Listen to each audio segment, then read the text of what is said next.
Imagine waking up each morning in your own bed, your own home, with your memories intact, only to learn that while your body slept, your consciousness was somewhere else, in someone else's skin, seeing through someone else's eyes. And each night, without fail, you're yanked out of your body and dropped into a life that isn't yours. For 26-year-old Mira, this isn't a dream. It's a curse.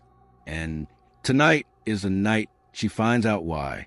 Mira Carter had always struggled with insomnia, but over the past 6 months, it had become something else entirely.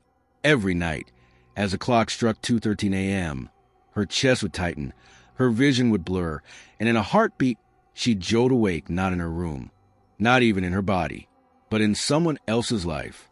The first night, she found herself behind the counter of a 24-hour gas station, wearing a name tag that said Carlos.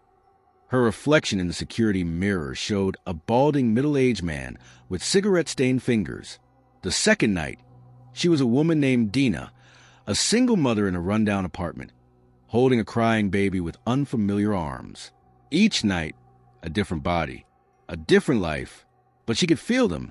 Every ache, every fear, every memory tugging at the edges of her mind like whispers through a thin wall. By morning, she was back in her own body. Her phone would show no activity. Security cams in her apartment showed her asleep the whole night. No one believed her. Of course, not the sleep therapist, not the neurologist, not even her best friend, Tasha.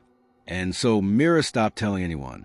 But last night changed everything, because for the first time, she recognized the body she woke up in. It was a man named Jonah Marsh, an ex-convict she remembered from a local news story last year. He'd served time for arson, violent, unstable. He was released 2 weeks ago. When Mira looked in the mirror of Jonah's dirty motel bathroom, she gasped. A small tattoo of a compass on his wrist spun slowly, the ink seeming to shift when she stared too long. That tattoo wasn't in the news story. That was her first clue. Throughout the night, Mira experienced Jonah's life like a shadow. He wasn't aware of her, but she was there, watching, feeling. He was pacing, muttering, staring at the compass tattoo like it held answers. At one point, he whispered, "She's in me too. Every night, I feel her watching." The words struck Mira like ice in her lungs. She wasn't the only one jumping into strangers. Someone, something, was doing this to them both. The next day, Mira scoured online forums for similar experiences. She searched deep into strange Reddit threads, obscure psychic blogs, and eventually came across a hidden forum titled The Borrowed Ones. There were only 7 posts, all from people describing the same nightly phenomenon, waking up in strangers' bodies. No explanations, just confusion, dread, and one repeated message: find the mirror house. One user, named Silent Key, had posted GPS coordinates and then vanished. The location was a crumbling manor on the outskirts of Ravenshade, a fog-covered forest 3 hours from Myra's town. That night, she didn't wait for sleep to claim her. She drove. The mirror house was exactly as described, abandoned, broken, yet humming with an unnatural energy. Its front door was chained shut, but Mira found a broken window near the basement. Inside, the air was cold and metallic. Every wall was lined with tall, warped mirrors, but their reflections were wrong. They showed her standing still, even as she moved. In one, she was smiling, but her real face was frozen with fear. Then she saw him, Jonah, staring back at her from one of the mirrors, but not as a reflection. He was inside. "Mira," he said, his voice distant and distorted. "They trap us here. We're the ones who resist. They feed on consciousness, on identity. When you sleep, they borrow you." She backed away, heart pounding. Who's they? But the mirror behind her shimmered, and a different face emerged.